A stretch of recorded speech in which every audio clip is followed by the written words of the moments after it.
Olá, sejam muito bem-vindos. Hoje falaremos de economia, saúde, política e muito mais. Tudo isso você acompanha agora no programa da Hora.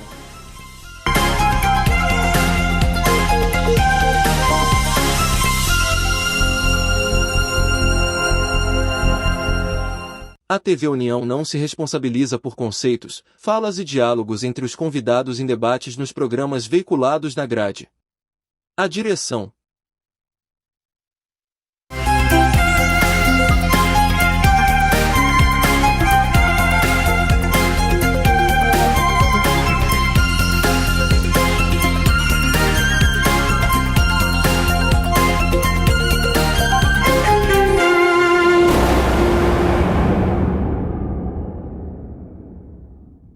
Sejam muito bem-vindos ao programa da Hora dessa segunda-feira. E na bancada de hoje, o nosso convidado especial de toda segunda-feira, Luciano Clever. Tudo bem, Luciano? Bom dia, tudo bem, graças a Deus. Espero que esteja tudo bem também com a Rochelle, né, que era uma presença feminina que equilibrava, e hoje está aqui. Estamos com o Walter, né? E hoje também, compondo a bancada, o Walter. Walter Barbieri. Tudo bem, Walter? Tudo bom. Gabriel. Bom, hoje nós estamos aqui eu estou tentando aqui fazer um meio de campo aqui, que a Rochelle está meio ruim de saúde e pediu para que eu comandasse hoje junto com o Gabriel. Na realidade é o Gabriel que vai comandar, porque na realidade eu fico aqui como um intermediário. Mas é isso mesmo, da Hora não pode parar. E porque ele não pode parar, que nós estamos aqui, Gabriel, eu e o Luciano Clever aqui, que toda segunda-feira tem nos acompanhado aqui, tem nos trazido boas novas e também nos orientado sobre tudo aquilo que se passa no mundo político, no Brasil, e trazendo também a sua opinião incisiva, né, sobre os desmandos e os fake news que existem por aí, né? Sem dúvida, sem dúvida. Mas na realidade hoje, o Gabriel, você que vai conduzir o programa, o que você tem de novidade aí para a gente hoje? Para a gente começar aqui a esclarecer os fatos. A gente vai começar com a previsão do tempo para hoje e para os próximos dias. Olá! As macro-regiões situadas na faixa litorânea ocorreram chuvas no último final de semana. De domingo, ontem até hoje, segunda-feira, foi registrado chuva no balanço parcial em pelo menos 13 municípios, sendo os maiores registros localizados no município de Guaramiranga, Paraipaba e também Santa Cruz, com 10 milímetros. Essas chuvas foram causadas devido a áreas de instabilidades oriundas do oceano, com o vento mais de leste, fez com que essas chuvas ocorressem sobre o continente. A previsão ainda é de chuva para a faixa litorânea, o litoral de Fortaleza e o litoral do Pecém, tanto para terça-feira como também quarta-feira. Para as demais áreas do estado, devido à estabilidade atmosférica, é esperado sem condições de chuva, apenas com a variação de nebulosidade. Em relação às temperaturas, teremos máximas de até 36 graus nas regiões da Ibiapaba, litoral norte e sertão central e Inhamuns. Com o aumento da umidade atmosférica, é esperado também o aumento do calor nessas regiões com temperaturas mais elevadas. Continue acompanhando as nossas previsões nas redes sociais, também no site funsem.br e também no aplicativo Funsem Tempo. Em Fortaleza e cidades metropolitanas da região do Ceará registraram um novo apagão na manhã deste sábado. A queda de energia também afetou alguns bairros dos municípios próximos. A Eletrobras informou que o desligamento ocorreu por volta das 4 horas da manhã na região metropolitana de Fortaleza e teve origem em um defeito na subestação do PC2. Em setor sob responsabilidade da Enel, abre aspas, a subestação é compartilhada entre a Eletrobras e a distribuidora Enel Ceará, no qual o setor de 69 kW é de responsabilidade da Enel Ceará e o setor de mais de alta tensão, 230 kV, de responsabilidade da Eletrobras Chesf. O problema ocorreu no setor de 69 kV, portanto, sob responsabilidade da Enel Ceará, fecha aspas, esclareceu sobre o ocorrido. De acordo com a Enel, a energia foi restabelecida para todos os clientes de forma gradativa em pouco mais de 1 hora, até às 5 horas da manhã, e trabalham em conjunto com a Chesf para apurar a dinâmica dos eventos. É interessante essa, né, Cleber? Olha, foi um apagão Rapaz, que eu não dei conta. Não, né? peraí. Foi de 4 horas às 5 da hora, eu estava dormindo. Né? Mas o que acontece, o que eu estou vendo aí, é que a coisa parece que vai ficar agora brincadeira de apagão e o jogo de quem é a culpa? É da Chesf, é da Enel, mas nesse caso aí a culpa foi realmente da Enel, segundo o relatório da própria Chesf. Aí eu pergunto a você, nós já temos qualidade de energia, né? A qualidade nossa de serviço está excelente, por sinal, você concorda com isso? Com a excelência de serviço? Assim, a energia tem 3 segmentos, né? Tem a geração, tem a transmissão, tem a distribuição. Estão discutindo aí se é Chesf, que a Chesf é a transmissão, vem de Paulo Afonso para cá. Aí tem a geração, hoje a Enel trabalha tanto na geração, com algumas termoelétricas que ela tem, né? Que foi da época dos outros apagões, né? E é porque a eólica não é bem dela, né? Ela apenas incorpora, ela distribui. Mas ela distribui. Eu estou falando assim, ela é também geradora, né? Isso. Antigamente a Coelce era só distribuidora. Hoje ela é também geradora a partir do FHC que começaram a ter as termoelétricas. Então, tem uma que é dela, da Enel, né? Então ela também geradora. E desde o FHC, você fala, de quem é a culpa? Que o apagão mesmo que houve foi o nacional. O país todo apagou. Esse aqui está claro que é da Enel, porque foi localizado. Se foi só no Ceará e não foi na transmissão, a distribuidora é a local. Isso. É a Enel. Então, o problema foi com a Enel na subestação. Os 64 quilowatts que estão aí, que é responsabilidade dela. É dela. Aí eu pergunto. Resolveu. Eu digo assim, logo que houve aquele apagão, isso. Né, falando do apagão nacional. O que eu digo é o seguinte, nós passamos 4 anos sem apagão. 4 não, 4 anos. Mais, 6. Não, nós tivemos no governo, todos os governos, na verdade, já tiveram os apagões. Houve apagão, com exceção de um. Mas por que com exceção de um? Não, é assim, é fato. O que você quer dizer com isso? Eu estou assim, é fato. É lógico. Todos os do FHC para cá, e nessa época eu saía da Caixa e estava no Gazeta Mercantil e me especializei nisso. Eu era o repórter elétrico. Muitas empresas vindo para cá, as eólicas se instalando para dar conta. Naquela época o país começou a crescer e não tinha estrutura, não tinha logística. Então, era um apagão do bem, assim. Existia aquela máxima que dizia assim, se não tomar conta disso aí, se não resolver esse problema, nós vamos ficar sem energia. Não cresce, porque a energia não vai ter energia. Não vai ter energia, exatamente. Então, começou.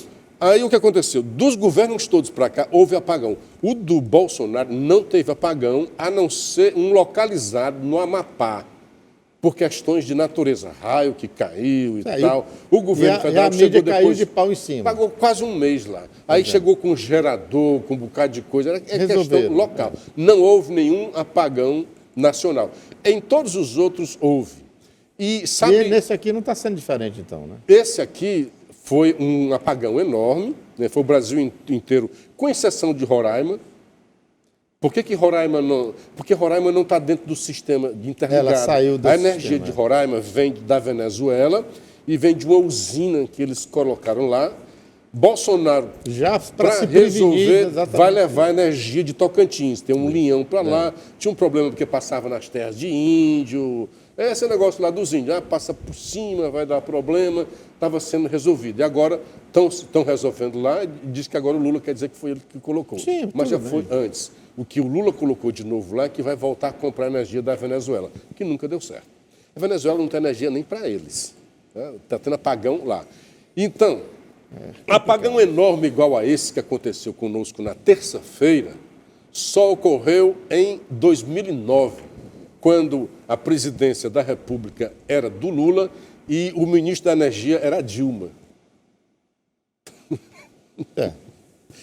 Mas, assim, nós precisamos corrigir, entender o problema que é um problema técnico. Hoje, tudo, a saúde está politizada.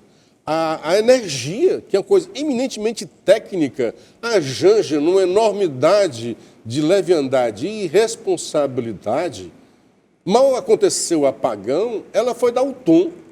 Olha, E é assim, ela como se fosse uma fala de autoridade, porque ela trabalhava na Itaipu, mas eu acho que era só para receber os jetons.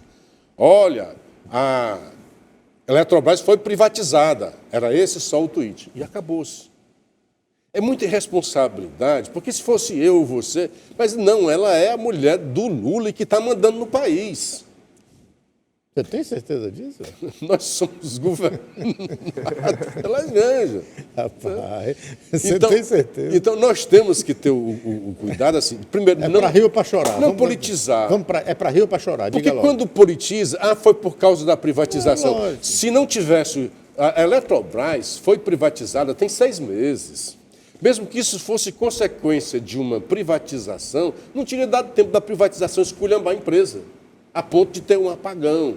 Se não tivesse havido apagão antes, e só quando houvesse a privatização, ainda assim era difícil você dizer que é por causa da privatização. Então não podemos politizar. Eu vejo às vezes, não é politizando, mas eu vejo um sinal de alta de energia. Para quem? Para você, consumidor, e eu pagarmos mais caro. Eu vejo isso aí. Toda a vida que teve esses apagões, agora fazendo um pequeno históricozinho, pode observar. Toda a vida começava, porque há deficiência, porque os custos são muito altos, é porque não sei o que mais lá, aí vem a continha subindo. E para justificar a cobrança exorbitante da nossa energia, o quanto nós pagamos caro de energia, eu vou te contar, não é fácil. E a população hoje está sofrendo cada vez mais. Decisões que a população toma, se elas forem erradas, dá nisso. Agora, ainda sobre a energia, tem 2 aspectos. É que houve realmente o que aconteceu. Diferentemente dos demais casos, esse apagão aconteceu com os reservatórios lotados. Porque em todos os outros, nós estamos com a crise, não tem água para gerar energia, porque a nossa matriz, acho que mais de 80% da nossa matriz energética ainda é a hidrelétrica, né? Agora que a gente está ampliando. E o Ceará é exemplo disso, né? Na energia eólica, a energia também do sol, a solar e a dos ventos, né? Pois não é que uma das coisas que foi dizer, não, houve uma sobrecarga na rede por causa da entrada, como fosse uma coisa ruim. Quer dizer, e outra coisa, por que essa demora? Adão Linhares, que é um especialista que eu conheci nessa época de repórter, disse muito claramente, olha, é fácil dizer o que foi que aconteceu, é N-1, é não sei o que mais lá, e explicar. Até agora não explicaram, que é uma outra questão política. E eu soube que o Lula pressionou o ONS, que é o operador nacional do sistema, para colocar a culpa na privatização. Pois é. Então, aí para o povo tirar suas conclusões. Gabriel, nós temos aí vamos falar agora político, sobre... já que é política, vamos entrar na política. Sobre o prefeito, né? O afastamento do PSD da gestão do prefeito de Fortaleza, José Sarto, escancarou um mundo de especulações na política cearense, as mais diversas análises que variam do desprestígio à traição, apontam na maioria das vezes numa só direção. O governo de Sarto entrou em um parafuso e, nessa decadência fulminante, pode não ter apenas o chão como o limite. Rapaz, olha, essa cabeça está estranha aí, viu? Tá meio difícil essa matéria, ficou meio assim... Não, ela está tendenciosa, assim, com todo respeito. Não sei nem quem escreveu, não é bom para dizer isso aqui. Não, porque... Olha, hoje vai virar comédia aqui, viu? Porque não é possível a gente entender a nossa política, tanto política partidária do nosso Estado, essa picuinha. Quem está sofrendo, na realidade, é a população. Porque o prefeito, ele tem o direito normal de se candidatar, se recandidatar, né? Mas há uma pressão muito grande, né, do PT em lançar o seu candidato, que é, no caso aí, já está quase definido, por que não dizer definido, porque é uma questão só de estratégia, o que eu vejo aí. E aí você começa, no meu modo de ver, a ficar a população sem entender o que está acontecendo. O prefeito está trabalhando ou não está trabalhando? Por que colocar do mesmo partido prefeitura e governo? Essa é a pergunta que nós temos que questionar. Será que vale a pena nós termos prefeitura e governo fazendo o beabá do cidadão cearense, do cidadão fortalezense? Eu acho isso perigoso. Nós já tivemos esse exemplo nas gestões anteriores, aonde Chico é Manel e Manel é Chico. Eu concordo com você, assim, conceitualmente, porque eles querem empurrar na nossa garganta de que é bom ter o prefeito do mesmo partido, o governador do mesmo partido e o presidente da República do mesmo partido. 3 vezes mais, não sei o quê. Eu acho isso perigoso, porque... Posso dizer o porquê? Pode. Porque aí nós não teremos aquela disputa salutar de quem faz mais. Perfeito. Esse é o grande vilão da história. Tá? E não é só isso, há uma cadeia assim, que um tenta proteger o outro. Não, lógico, o erro não foi... Não tem oposição. Na realidade, sem oposição, você faz o que quer. Isso é na Câmara, na Assembleia, no Senado, quando você não tem lideranças de oposição, porque, na realidade, a oposição ela é necessária. O contraditório é necessário. Por quê? Porque se eu não aponto os seus erros... Vai viciando. Vai viciando. Aí fica tudo aqui, nós resolvemos tudo aqui. Vai e a população que se lixe. Erros. A população que se lixe, amigo. Agora, assim, só sobre isso daí, eu acho assim, que foi um pouco injusto com o Tasso. Vamos tentar... Com o Sarto. Com o Sarto, perdão. Vamos tentar entender o que é... Isso aqui é um jogo de poder. Na verdade, até há pouco tempo, era um grupo só que rachou, que brigou feio. E o Sarto foi o candidato desse grupo que rompeu na eleição para o governo. Então, o Sarto, como você disse, é da prática, né? É um direito natural de quem está no poder fazer, de concorrer à sua reeleição. A não ser que ele esteja tão avaliado que o partido diga, não, tem condições, vamos atrás de outro. Aí o que é que está acontecendo? O Sarto, nos últimos gestos seus, e até de marketing, tem dado umas estocadas de quem realmente quer ir, está com vontade, que até então eu achei que ele estava meio inapetente.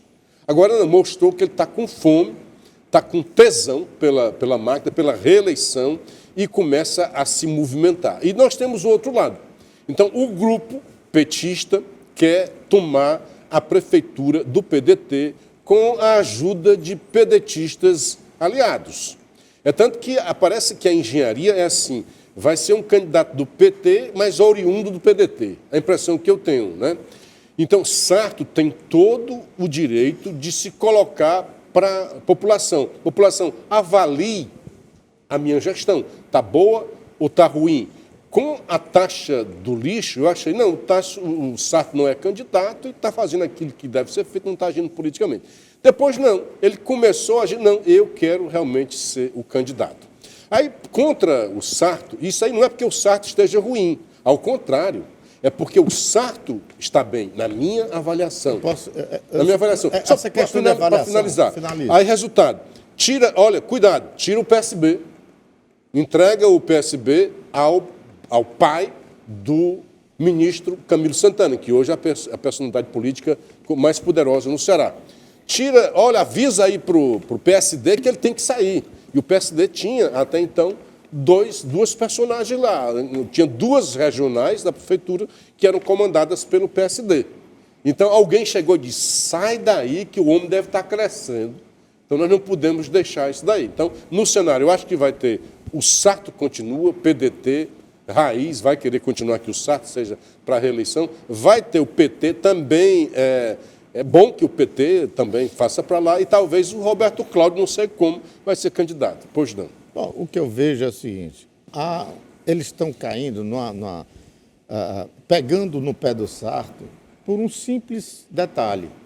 A prefeitura não está divulgando, colocando para a população aquilo que ele vem fazendo em redes sociais e num sistema de comunicação.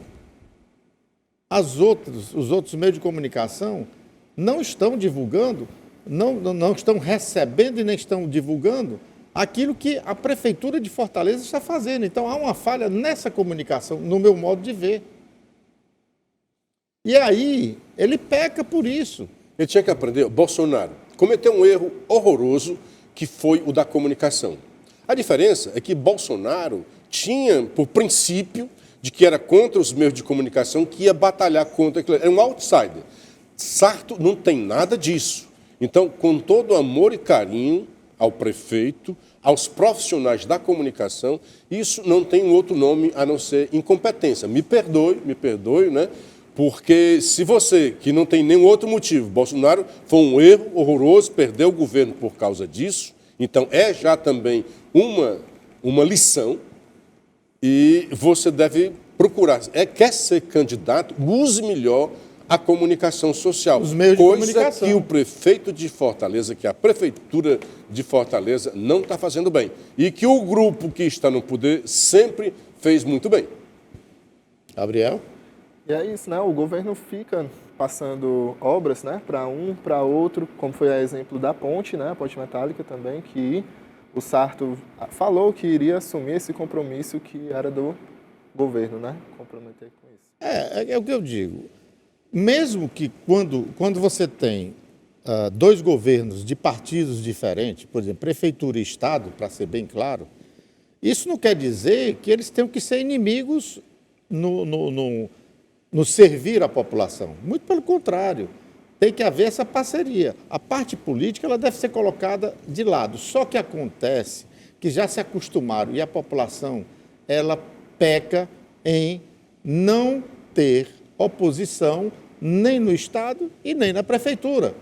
Quando você não tem oposição, não tem quem reclame, quem busque, peça os seus direitos, os nossos direitos são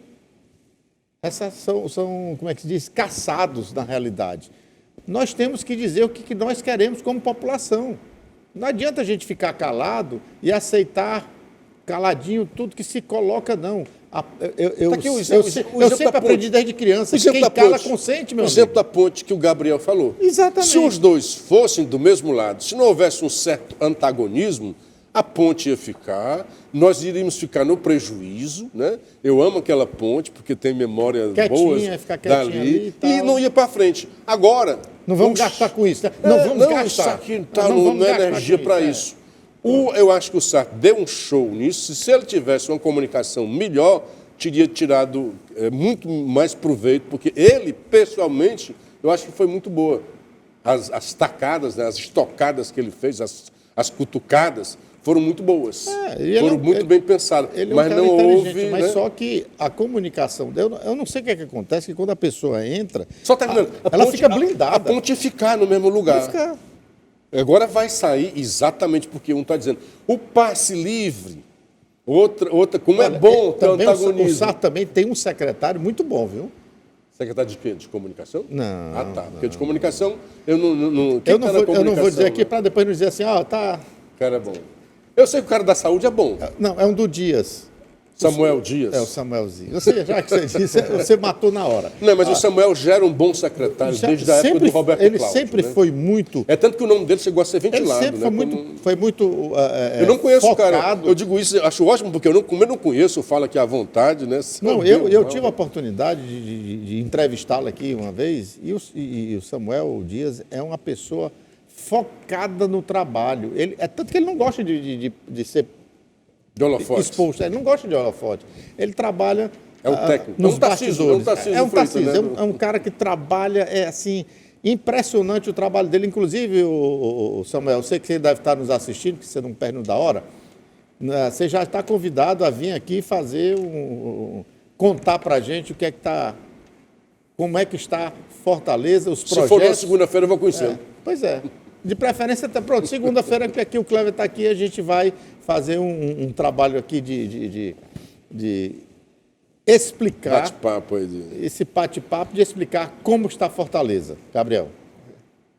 Então é isso. A gente vai agora para um rápido intervalo, mas não sai daí porque o Da Hora volta já.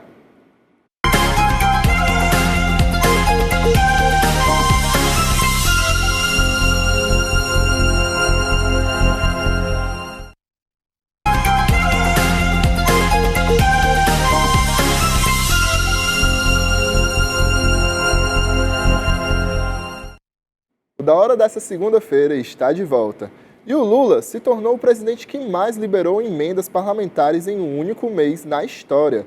O recorde foi batido em julho, quando o governo destinou 11,8 bilhões para estados e municípios por indicação de deputados e senadores. Eita. Vem cá, peraí. Liberar 11 bilhões e 800 mil, é isso? 11,8 bilhões. 11,8 bilhões. 11 bilhões e 800 milhões. Meu amigo, esse dinheiro está onde? Porque eu não estou vendo o dinheiro circular de jeito. Você está vendo o dinheiro circular? Tem que estar em algum canto, mas assim, parece que não aprendem. No governo anterior, lembram? Quando soltaram, olha e tal, e não sei o que, mas era uma comédia. Mas muito bem. Muita gente... Era orçamento secreto. Não, deixou de ser secreto, né? Não, era orçamento secreto, peraí. O orçamento é uma coisa horrorosa, é um orçamento secreto, como se o dinheiro fosse para o bolso do deputado. É até possível que vá. Mas é assim, quando nas coisas transversas, o dinheiro vai para a prefeitura. Para a prefeitura. Vai e vem. Se a prefeitura faz com o deputado, não sei, não estou querendo colocar a mão da cabeça de ninguém. Mas o correto é assim, o dinheiro, e até é aquela filosofia do Paulo Guedes, que é mais Brasil e menos Brasília. Eu acho isso legal, que os deputados possam contribuir para o orçamento e que esteja dentro do orçamento. O que eu não entendo é que um governo que diz que é dos pobres, que é da educação que outro não prestava, bate o recorde mensal de liberação de emendas. Não estou contra a liberação de emendas. Veja bem, acho que se tem erro, procura, busca, mas acho que o deputado tem que haver. O deputado tem que abastecer os municípios para que eles possam se desenvolver. Acho bom. O prefeito ajudou na campanha. Traz para próximo, aproxima o orçamento. Mas isso é uma coisa normal. Acho normal, é bom. Agora, o que não pode é que no mesmo momento em que você libera recorde, você tenha bloqueado na educação e bloqueado na saúde. Em outros locais, bloqueou o Vale Gás. Quer dizer, na área social, o gás vai para quem? Para quem é mais pobre, não é para você nem para o Gabriel. Você sabe para qual é o objetivo disso aí? Para o quê? O que você está rindo? O objetivo é ver se aprova. Porque, assim, as emendas... É muito simples. As emendas que o governo federal tem interesse em benefício do que eles estão planejando, que nós estamos num país que nós estamos amordaçados, de certa forma, porque somos ameaçados todo dia se nós falarmos além do que deve, principalmente os jornalistas, que quando você fala a favor dele, você é um democrata. Quando você fala a verdade, você é um... Antidemocrático. É um subversivo, é um terrorista. Aí eu pergunto, por que essas verbas exorbitantes estão sendo destinadas para os deputados? Para quê? Para que eles votem naquilo que eles querem. Fechar, blindar e eles possam se sair bonitos na figura. Claro isso aí. Está claro isso. Por causa o povo não é trouxa, não. Por causa do cronograma, Walter. As emendas são liberadas nas vésperas de uma votação importante. Lula, no debate, disse assim, Bolsonaro não manda nem no orçamento, é um absurdo, ele está fazendo pior.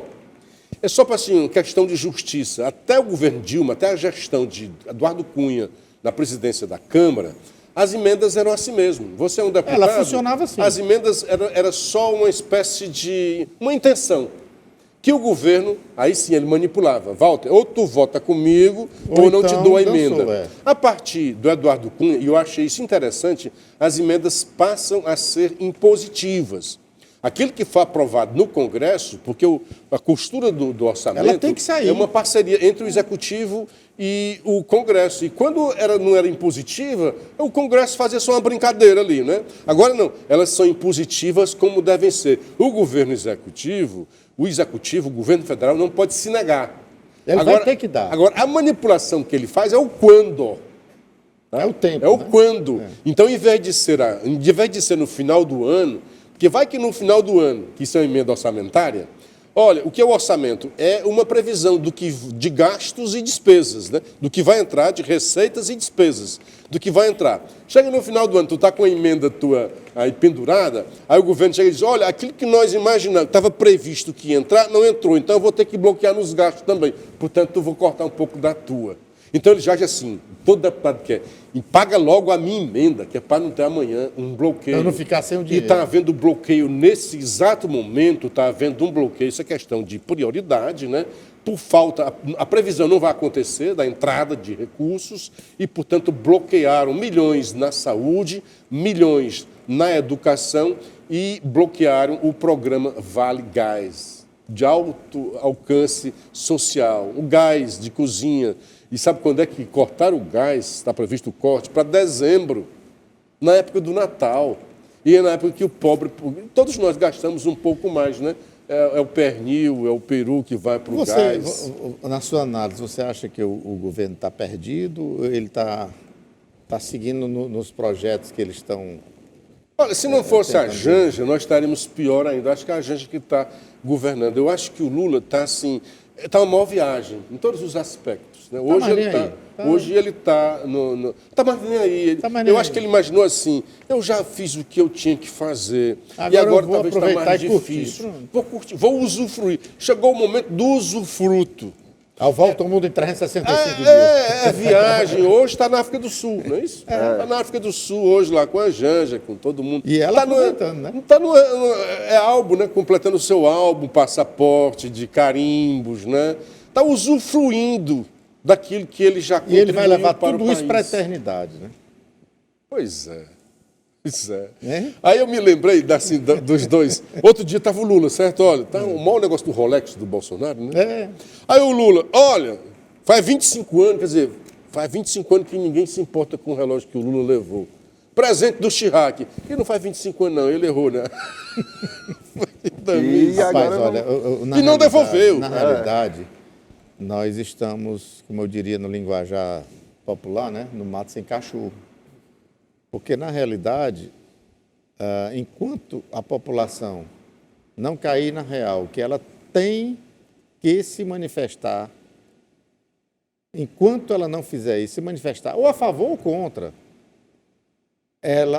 nós vamos ser penalizados grotescamente.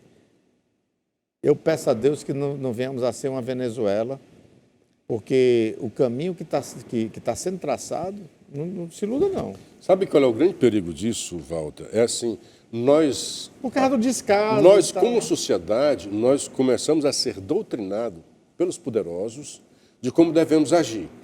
Foi dito para a sociedade, com todas as letras, que você pode roubar, que o crime compensa. Roube, você acaba... Hoje essa máxima está colocada. Roube, que você acaba sendo presidente da República.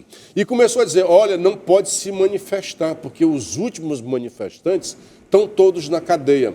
A manifestação popular, o expressar do seu desejo como sociedade, é o principal termômetro de um vigor democrático. E foi tido como, não, isso é manifestação. Desde quando a manifestação popular é antidemocrática? Popular, demo é o povo. Quando o povo se expressa, e pode se expressar mal, e pode dizer coisas que você não concorde, mas é a expressão popular, ela deve ter o direito de circular todas as ideias. Hoje não. Você não pode falar das urnas, você não pode falar do STF, você não pode falar das vacinas, tudo aí você vai ser enquadrado como antidemocrático. Falar em urna, como é que o povo vai querer se manifestar? Nós vamos falar já sobre esse negócio do hacker das urnas aí, que essa daí é uma piada, viu? Uma piada nacional, mas vamos lá. Mas antes, a gente vai falar que o ministro Alexandre de Moraes, do Supremo Tribunal Federal, afirmou na última quarta-feira que há um crescimento de um populismo de extrema-direita em todo o mundo. Segundo Moraes, essa onda de política mina a democracia por dentro e não de forma direta, como em um golpe de Estado. Abre aspas, o que nós estamos vendo já há um pouco mais de uma década em todo o mundo é um aumento dos ataques à democracia, com estratégias diversas do que ocorreu na década de 60, principalmente na América Latina. Estamos vendo um crescimento de um populismo baseado na ideologia de extrema-direita, mas um populismo que, de forma, eu diria, inteligente, passou a atacar a democracia internamente, fecha aspas, declarou o ministro. Olha, essa frase dele, o prognóstico está correto pela metade. Realmente não se fazem mais ditaduras por meio clássico, né, das armas, as baionetas, os campos e tal. Não. Se faz do jeito que ele está fazendo. Se faz exatamente como o STF está fazendo. Quem mina a democracia é um poder que não cumpre a sua missão. Não existe democracia sem leis. Há ditaduras com leis, mas não há ditaduras sem leis. Não há. E quando você descumpre a lei, e nós vimos a ministra Carmen Lúcia, viu o absurdo que estava fazendo e disse, olha, eu sei que a lei é diferente, mas eu vou dar meu voto contra a lei, mas só agora, até o final do ano. E nós vemos aí o consórcio de imprensa começou a botar a mão na cabeça. Houve um período em que a imprensa deixou de fazer jornalismo e o judiciário deixou de fazer justiça, porque na visão deles era essa, enviesada.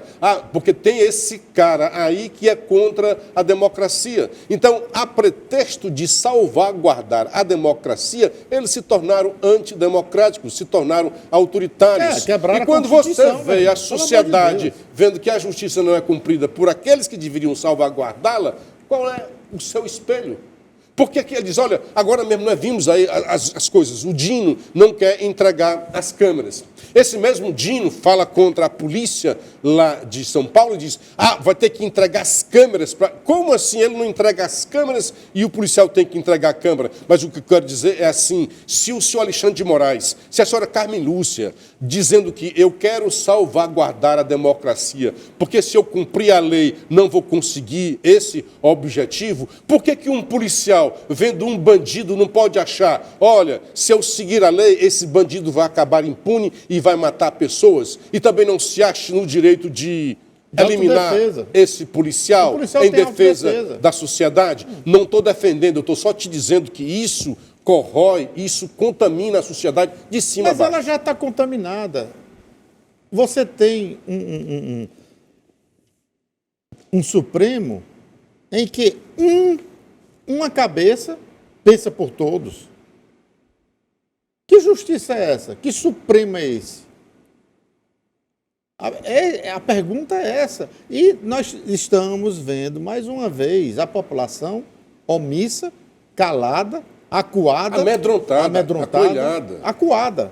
Aí eu pergunto, acuada por quê? Nós temos uma Constituição. Ela tem que ser cumprida, quer queira, quer não. Ou a população toma consciência que ela tem que dizer o que quer, como quer, do jeito que quer.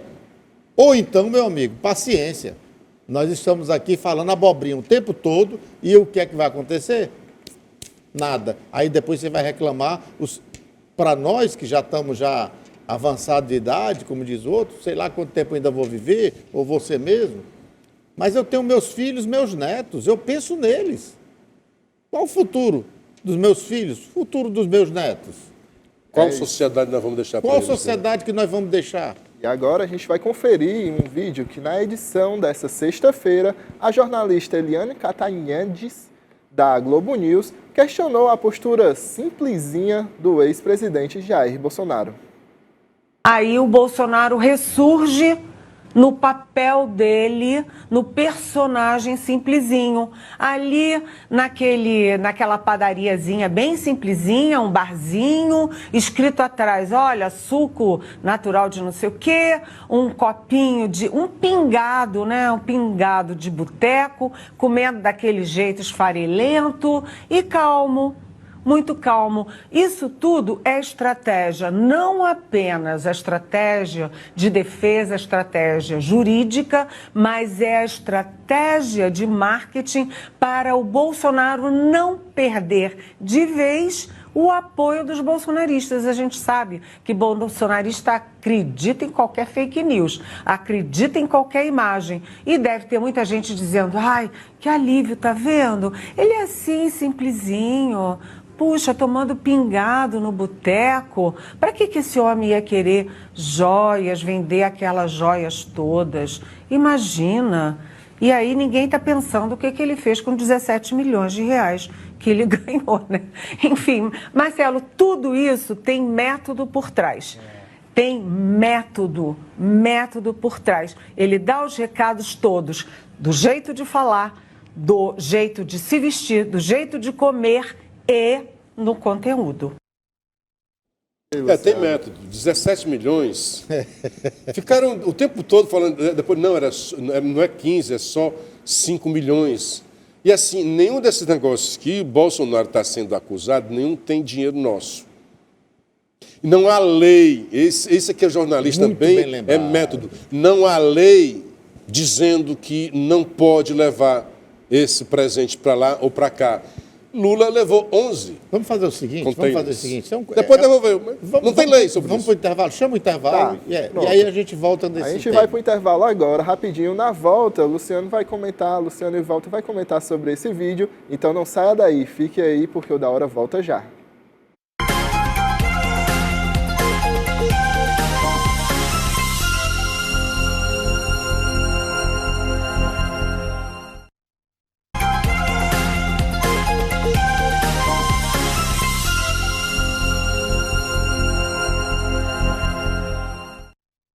Sejam muito bem-vindos de volta e vamos falar que os militares que integraram a equipe de fiscalização do processo eleitoral em 2022 pelo Ministério da Defesa confirmaram que Walter Degatti esteve na pasta para tratar sobre a segurança das urnas eletrônicas. 2 integrantes das Forças Armadas que participaram do processo informaram à Folha, sob reserva, que o conhecido hacker da Vaza Jato esteve em uma única vez na sede ministerial. Eles negam a influência dele na confecção do relatório final da fiscalização. A gente vai comentar agora sobre esse caso do hacker e também vamos voltar a comentar sobre o caso da jornalista, né, Luciano? Pois é, porque a gente vê aqui a Eliane Catanheda, que é uma grande profissional, bonitinha, né? Mas ordinária nesse aspecto de comentário. Porque o que é que essa moça trouxe? Quando ela fala, ela joga aí uns 17 milhões. Bolsonaro sempre foi isso, de comer, de esfarelar. Quem não viu a campanha de Bolsonaro? Bolsonaro não tinha tempo de TV. Você está vendo isso como estratégia? Não tinha estrutura, não tinha estrutura partidária, não tinha grana, não tinha nada. E ganhou contra todos os ditados, até da própria Eliane Catanhede. Acho que isso o pessoal não aceita, que Bolsonaro quebrou isso daí. Mas esse negócio de, ele é assim mesmo. Porque se ele fosse diferente, fosse um ladrão, nós teríamos mais alguma coisa de Bolsonaro. Bolsonaro tem 25 investigações contra ele, um recorde. Nunca um presidente da República teve a sua vida tão vasculhada, nunca foi tão perseguido pela justiça como Bolsonaro. Dessas 25, não tem uma única sobre corrupção. E querem porque querem, nós temos que fazer isso, nós temos que acabar com ele. Porque a gente bate nele, e aí no outro dia o cara está lotado de gente lá em Goiás. Então tem que matar esse cara. Dizer, eu vi ali a inveja. Se inveja matasse, nós estaríamos no velório da Eliane Catanhede. Ele quer explicar os 17 milhões. Porque Bolsonaro abriu uma vaquinha, não foi ele. Olha, está cheio de multa o cara. Vamos abrir uma vaquinha para ajudar a pagar as multas. Aí deu 17 milhões. Porque mais do que o voto, Walter, porque alguns até recebem dinheiro para votar, mais do que isso é você tirar do seu dinheiro e dar para ele, né? São não sei quantos. Essa moça agora está dizendo que acha que isso pode ter sido uma estratégia para lavar dinheiro. É muita inventividade nesse jornalismo da Eliane Catanhede. Eu vou só dizer o seguinte, essa moça, infelizmente, como jornalista, ela mostrou que é altamente tendenciosa. Aí é que eu perguntaria, quanto a senhora está ganhando para fazer essa apologia negativa, né? E outro detalhe, se você prestou atenção, ela chamou todos aqueles brasileiros, aí faz como outros brasileiros e brasileiras que votaram em Bolsonaro de imbecis, idiotas, e que continuam sendo enganados por ele se fazer de pobrezinho. Ninguém está sendo enganado, não, minha senhora. Nós temos que reconhecer quando é certo e correto. Se ele fez diferença no governo dele em relação aos outros governos, e a população entendeu, assimilou, a população abriu os olhos. Tá? Aí eu pergunto a você, por que é que não quiseram o voto impresso? O hacker respondeu. Tem esse VT aí? Tem, a gente já passou, já exibiu em outros programas também. Pois é. Mas O próprio hacker que está sendo acuado para acusar o governo Bolsonaro, ele foi um que disse que na pergunta que foi feita, que nenhuma emissora mostrou, nas redes sociais foi mostrado, mas nas emissoras não, mas aqui nós mostramos. O hacker disse, é seguro? Aí ele disse, não. E aí? E como é que é seguro? Com voto impresso. E por que eles não quiseram voto impresso? Está respondido, não precisam dizer. É porque que se criou um mito que, lá para trás, é nos anos 90 ainda, olha, como não tem acesso na internet, então não tem como hackear. Primeiro, isso é uma bobagem, tá? Porque hoje em dia, você abre o portão da sua casa, não está na internet. Você clica aqui, o portão abre. Tem uma tecnologia ali, né? Tem gente aí que ele pode hoje pegar tuas conversas com raio laser. Joga um raio laser ali, é embutido. Então tem 1000 possibilidades. Mas digamos que seja realmente inexpugnável a urna neste aspecto. Aí, se for realmente assim, o que é que nós temos aqui é que ninguém vai manipular votos, com exceção do TSE. O TSE, se tiver alguém com má vontade, segundo o hacker, era só uma pessoa, portanto fácil, né, de eu chegar para o cara, ele pode, quem tem acesso ao código-fonte, e aí vai a pessoa, não é só máquina, ele pode colocar umas linhas lá na programação para ir tirando voto. Onde ele quiser, como quiser. Isso é só linhas de programação, que a programação é um script, várias linhas. Na primeira linha é isso, na segunda linha, e você pode colocar ali 4 linhas ali, por aí, por exemplo, de ir tirando voto, de capando voto, do Walter passando para o Gabriel, por exemplo. É possível. Não estou dizendo que aconteceu. É possível, nós só temos uma forma, e é isso que sempre imaginou, uma camada a mais de segurança. Não tem nenhum troglodita, não tem nenhum tosco para não acreditar nas tecnologias. O que nós queremos é mais uma camada de segurança. A pergunta que eu faço para você, por que é que não se entregou o código-fonte? Então, nessa hora em que o TSE... Quem não deve, não teme. O judiciário, que deveria ser o mais interessado pela transparência, aí nós vimos atos e gestos de membros do judiciário que são completamente incompatíveis, tanto com a transparência como deixa a gente com a pulga atrás na orelha. Olha só, houve leis, e o pai diz, olha, mas o Bolsonaro é contra as urnas, se elegeu com as urnas, depois que ele se elege, ele vence. Não, desde muito tempo, e Bolsonaro e muita gente, Lula, Dino, Tebet, Ciro, todos já em algum momento criticaram as urnas eletrônicas. Não só o povo brasileiro, representado no Congresso, se posicionou que queria o voto impresso. Houve uma lei, essa lei foi iniciativa até do Bolsonaro, foi aprovada, a Dilma vetou. Então, tudo. Aí derruba-se o veto. Para aprovar uma PEC, é 2/3, é voto, é muito voto. Para derrubar o veto de um presidente, muito mais voto ainda. Então chegou essa lei com um caminhão lotado, um trem lotado de votos ao STF, que simplesmente com a canetada desfez tudo que o povo queria. Não, eu vou vetar, é inconstitucional, porque isso aqui vai quebrar o sigilo do voto. O sigilo do voto é realmente constitucional, mas nunca o STF conseguiu provar que o voto impresso quebraria o sigilo do voto. Outro ponto, chega depois de uma nova tentativa do povo brasileiro de querer mais uma camada de proteção para que não pare dúvidas sobre a lisura do sistema eleitoral. Quem mesmo queria isso devia ser o TSE. Quem devia ter contratado o hacker para testar as urnas era o TSE. Não a Zambelli. Testa aqui para ver. Nós queremos mostrar que agora isso estão querendo funciona. Penalizar Aí, olha só, a deputada por conta disso. O Barroso não é um cara burro. É mais inteligente que nós três juntos aqui.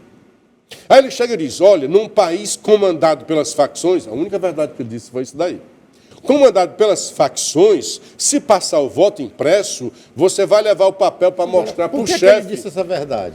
Não, a verdade das facções, né? Mas é mentira que você, no caso do brasileiro, agora houve uma votação no Paraguai. Como é que era a votação? Você vai na urna, escolhe lá. Escolhi aqui o Walter Bardavil. Pá!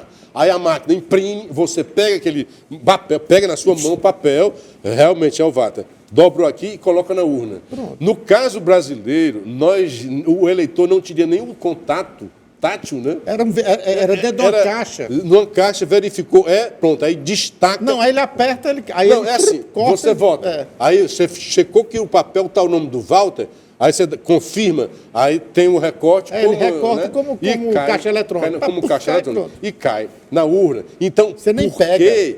E assim, quando um deputado disse, olha, estão dizendo aqui que aperta um botão, sai outro. Caçaram o deputado porque alguém tinha dito isso.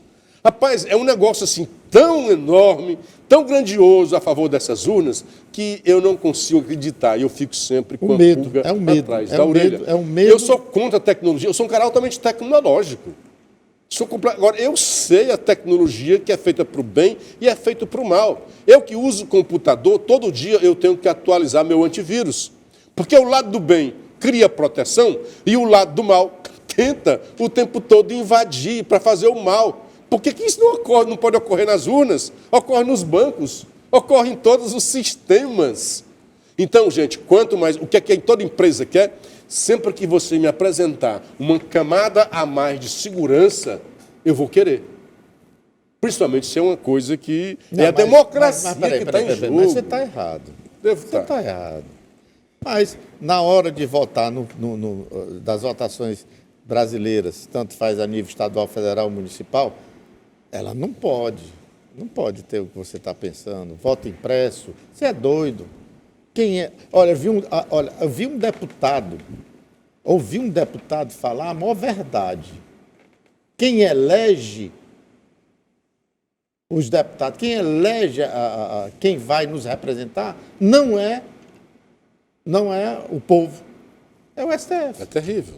É terrível O dizer deputado dizer isso em plenário. Agora, caçaram ele? Ou a verdade foi dura demais que não tiveram coragem de caçar? Assim, vamos dizer isso, esquece o Bolsonaro, o Lula se elegeu, para as próximas eleições. Vamos buscar aperfeiçoar, melhorar o sistema. E quanto ao hacker, né? Que todos disseram, o hacker disse isso, ninguém... Mas todo mundo falou, o hacker disse que o Bolsonaro está no meio. O hacker tem moral para falar, rapaz. O hacker é um bandido, ele é um condenado hacker, rapaz. Exatamente por mentir. Um profissional da mentira. E aí fica dizendo, não, mas foi ele disse, eu que fiz o relatório das Forças Armadas. A Folha de São Paulo explicou agora, a Folha, acho que com medo, a Folha, enfim, deixou o jornalismo declaratório e foi apurar. Não, ele esteve lá, passou 20 minutos, os técnicos disseram, não, isso aí não sabe nada, não.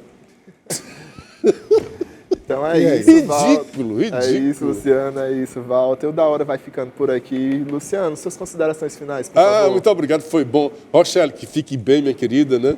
Mas hoje aqui foi mais apimentado. Eu acho que a Rochelle amanhã vai estar aqui. Você fez falta, Rochelle. Um abraço, muito obrigado ao Walter por ter propiciado essa conversa boa entre você e também a nossa audiência. Na segunda-feira, com a graça de Deus, estaremos de volta. Walter, suas considerações finais. Eu finais. só tenho a agradecer a você, que nos prestigia com sua audiência. E dizer para você que nós estamos aqui para levar para você a verdade dos fatos, sem maquiar nada, para que você peça a Deus, não peça a seu vizinho, a ninguém não, peça a Deus discernimento, sabedoria, para poder decifrar essa máquina que está aí tentando nos devorar a cada dia. Lembrando que nós estamos bem pertinho, Jesus está voltando, que Deus te abençoe e te guarde. Amém. Então é isso. quero agradecer a todos pela sua audiência. Fique agora com o Ferreira Aragão, logo depois Esporte União com o meu xará Gabriel Viana. Até a próxima!